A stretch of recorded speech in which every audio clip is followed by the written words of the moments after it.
Hello friends, आज हम इस वीडियो में लेकर आए हैं आपको पार्ट 3 सारे मौलिक अधिकारों के बारे में। आज हम चर्चा करेंगे। पूरा पार्ट 3 का नाम है मौलिक अधिकार। पार्ट 3 को इंडियन कॉन्स्टिट्यूशन के पार्ट 3 को बोलते हैं फंडामेंटल राइट्स। और एसएससी, यूपीएससी और कॉम्पिटिटिव एग्ज़ाम्स के पॉइंट ऑफ व्यू से बहुत ही इम्पोर्टेंट वीडियो होने वाली है ये। और क्योंकि इस पार्ट से बहुत ज़्यादा क्वेश्चंस कंटिन्यूसली पूछे जाते हैं। ठीक है दोस्तों, तो जल्दी से स्टार्ट करते हैं। और वीडियो अगर समझ में आए, आपको पसंद आए तो एक लाइक ज़रूर करें, चैनल को हमारे सब्सक्राइब करें और ज़्यादा से ज़्यादा वीडियो को शेयर करें ताकि ज़्यादा से ज़्यादा नॉलेज कॉन्स्टिट्यूशन के बारे में लोगों को पता चले। ठीक है दोस्तों, तो पार्ट 3 में जो आर्टिकल्स हैं वो 12 से 35 तक हैं। ठीक है दोस्तों, 12 से 35 तक टोटल ही इसमें 24 आर्टिकल्स आते हैं। ठीक है दोस्तों, तो आर्टिकल 12 जो है हमारा यहाँ पर राज्य की भाषा। ठीक है, इस भाग को भारतीय संविधान के मेगा कार्टा के रूप में जाना जाता है। दूसरा नाम भी है इसका मेगा कार्टा। ठीक है दोस्तों, याद रखेंगे मेगा कार्टा। तो आर्टिकल 12 क्या कहता है? राज्य की परिभाषा, यानी कि राज्य वो होता है जो कोई भी नियम कानून बनाता है। ठीक है, तो मौलिक अधिकारों की जो परिभाषा है वो आर्टिकल 12 में दी गई है। ठीक है, आर्टिकल 13 मौलिक अधिकार के साथ असंगत या अनादर करने वाले कानून। ठीक है, यानी कि अगर कोई भी कानून कोई भी नया कानून बनता है, अगर वो हमारे मौलिक अधिकार जो हमारे फंडामेंटल राइट्स हैं उनको अफेक्ट कर रहा है तो उस कानून को तुरंत रद्द कर दिया जाएगा। और इसको रद्द करने का काम कौन करता है? Supreme court. हमारे मौलिक अधिकारों की रक्षा का कार्य सुप्रीम कोर्ट का है।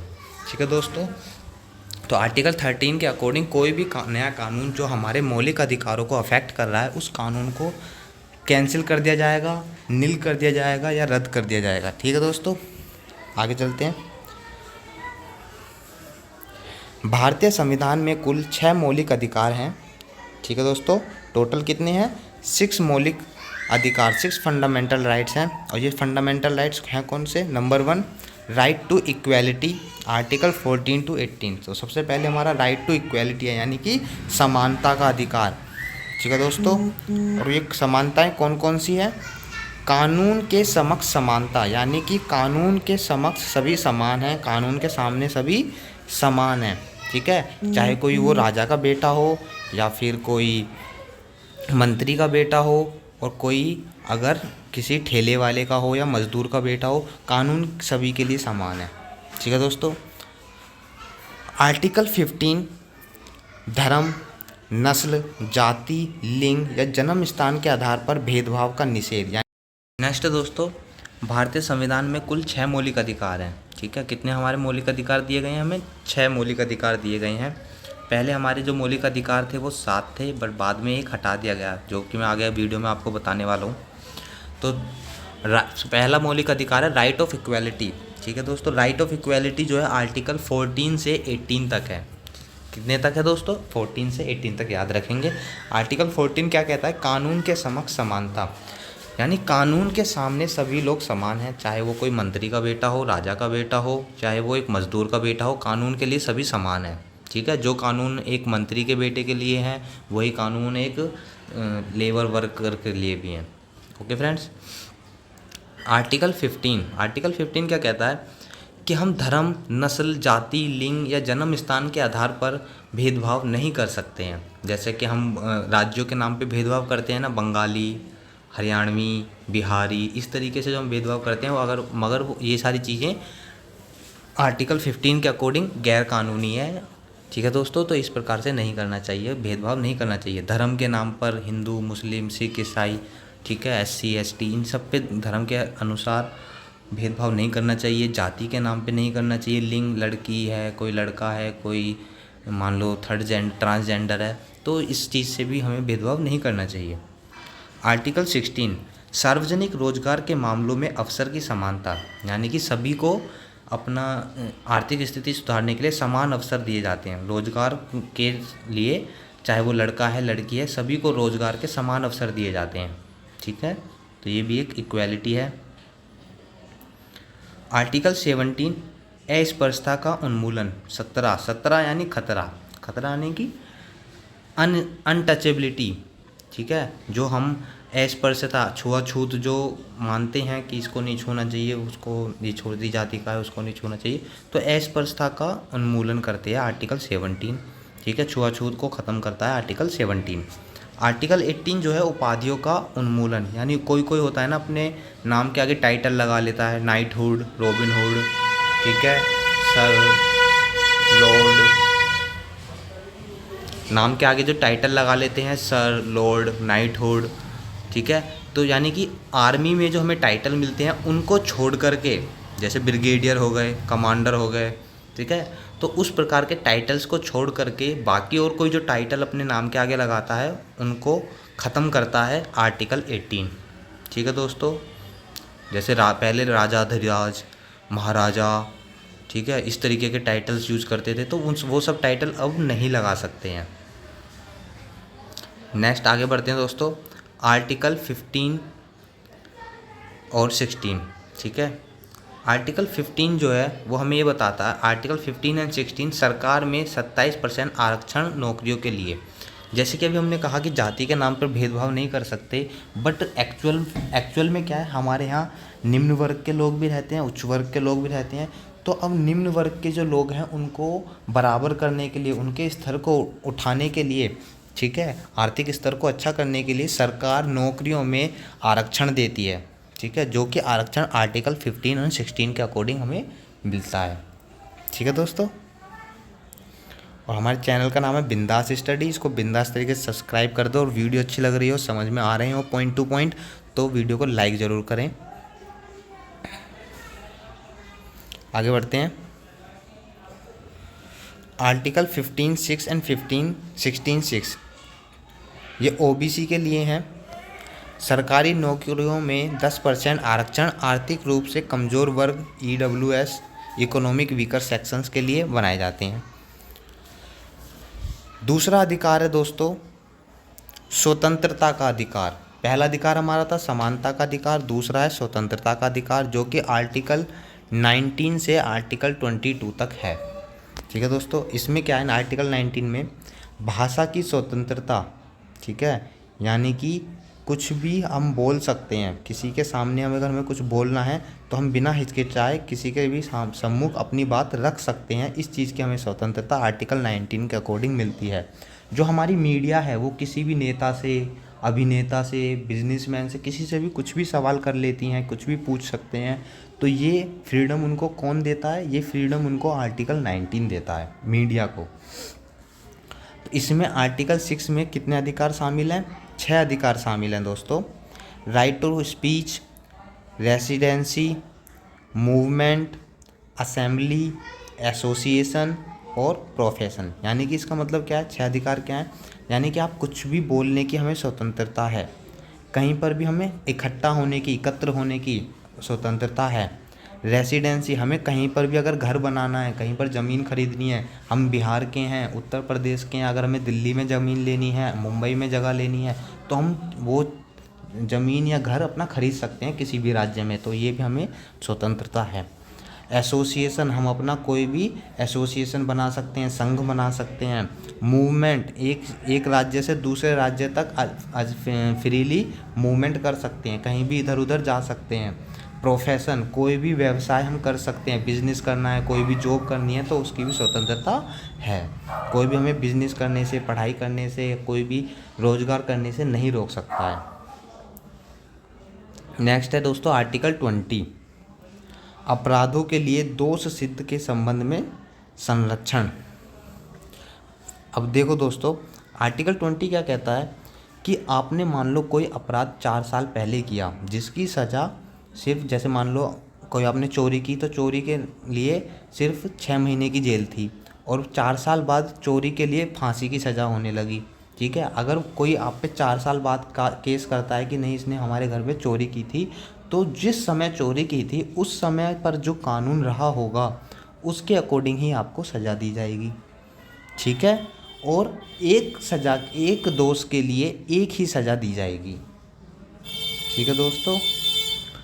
अपराधियों के लिए दोष सिद्ध होने पर के संबंध में संरक्षण। तो आपका क्या है कि जिस समय आपने कोई क्राइम किया था उस समय पर जो उसकी सज़ा होती थी वही सज़ा आपको दी जाएगी। आर्टिकल 21 जीवन और व्यक्तिगत स्वतंत्रता की सुरक्षा। अपनी माने कि सेल्फ डिफेंस, आपने सुना होगा, अपनी सेल्फ डिफेंस कर सकते हो आप, ठीक है। सेल्फ डिफेंस करने की स्वतंत्रता आर्टिकल 21 के अकॉर्डिंग है। अगर कोई आपकी जान लेना चाह रहा है, आपके प्राणों के लिए अगर कोई खतरा बन रहा है, तो आप उसको अगर अटैक करते हो तो वो कानून की नज़र में सही है। आर्टिकल 21A हमारा शिक्षा का अधिकार है। इसमें 14 वर्ष तक के बच्चों को सरकार मुफ्त शिक्षा प्रदान करेगी, ठीक है दोस्तों। 14 साल के बच्चों को मुफ्त शिक्षा प्रदान करने का अधिकार है हमें, जो कि सरकार हमें प्रोवाइड कराती है। आर्टिकल 22 कुछ मामलों में गिरफ्तारी के खिलाफ सुरक्षा, ठीक है दोस्तों। जैसे कि मान लो आप लेडीज़ ने कुछ क्राइम किया है तो उसके लिए लेडीज़ कांस्टेबल आनी चाहिए, ठीक है। और अगर आपने कुछ क्राइम किया, आपको अगर जैसे मान लो नेक्स्ट डे कोर्ट की हियरिंग है तो आपको कोर्ट में पेश किया जाए। ऐसा नहीं आपको 10-15 दिन से जेल में रखा हुआ है और फिर आपको कोर्ट में पेश नहीं कर रहे, तो ये चीज़ गलत है, ठीक है। वो चीज़ की आपको अधिकार है कि हमें कोर्ट में पेश किया जाए। कुछ मामलों में गिरफ्तारी और हिरासत के खिलाफ सुरक्षा हमें कॉन्स्टिट्यूशन प्रोवाइड कराता है, ठीक है। नेक्स्ट आगे बढ़ते हैं तीसरे अपने अधिकार की तरफ, जो कि हमारा रोजगार के विरुद्ध अधिकार, ठीक है दोस्तों। रोजगार के विरुद्ध अधिकार, जैसे कि मनुष्यों के जबरन श्रम का निषेध, ठीक है। आप किसी मनुष्य से ज़बरदस्ती श्रम नहीं करा सकते। किसी से, जैसे सेक्स वर्कर होते हैं तो वो ज़बरदस्ती वर्क कराते हैं, तो वो कानून की नज़र में गलत है, ठीक है, वो कि गैर कानूनी है। तो मनुष्यों के जबरन श्रम का निषेध हमारा आर्टिकल 23 कराता है। 24 हमारा इम्पोर्टेंट आर्टिकल है। कारखानों आदि में 14 वर्ष से कम आयु के बच्चे के लिए नियोजन का प्रतिषेध, ठीक है। ये आर्टिकल क्या कहता है कि 14 साल से कोई कम उम्र का बच्चा है तो कारखानों में उसको काम कराना एक इलीगल ट्रेंड है, ठीक है। तो 14 साल से कम उम्र के बच्चों को कारखानों में काम नहीं करा सकते हैं आर्टिकल 24 के अकॉर्डिंग, ठीक है। अपने नेक्स्ट अधिकार की तरफ बढ़ते हैं, धर्म की स्वतंत्रता, ठीक है दोस्तों। यानी कि हमारे पास धर्म के लिए भी कुछ स्वतंत्रताएं हैं, जो कि हमारा आर्टिकल 25 से आर्टिकल 28 तक हैं। 4 हमारे पास धर्म के लिए स्वतंत्रताएं हैं। अनुच्छेद 25 और अंतःकरण की स्वतंत्रता और मुक्त पेशे धर्म का अभ्यास और प्रचार, ठीक है। आर्टिकल 25 हमें ये कहता है कि हम किस धर्म को अपनाना है, किस धर्म में हमारी मान्यता होनी चाहिए, वो उसका अधिकार हमें खुद करने का है। मान लो मुझे अब अपना धर्म की परिवर्तन करना है, मुझे हिंदू धर्म नहीं, मुझे क्रिश्चियन धर्म अपनाना है, तो उसकी स्वतंत्रता है मुझे। आर्टिकल 26 धार्मिक मामलों का प्रबंधन करने की स्वतंत्रता, ठीक है दोस्तों। यानी कि आपके धार्मिक मामले जो हैं वो कॉन्स्टिट्यूशन से अलग रहेंगे। आपने अपने अब कोई धर्म अपना लिया, उसके अंदर आप उसको किस तरीके से उसका प्रचार करते हो, किस तरीके से उसको मनाते हो, तो उसके लिए भी आपको स्वतंत्रता है। आप जैसे चाहें उस धर्म को बना सकते हो, कुछ जिस तरीके से आप पूजा करना चाहें अपने अकॉर्डिंग उस तरीके से कर सकते हो। आर्टिकल 27 कहता है किसी विशेष धर्म के प्रचार के लिए करों के भुगतान में स्वतंत्रता। यानी कि अगर आप कोई मंदिर है, कोई रिलीजियस प्लेस है, तो वहाँ पर टैक्स में रिलैक्सेशन दिया जाता है आर्टिकल 27 के अकॉर्डिंग, ठीक है दोस्तों।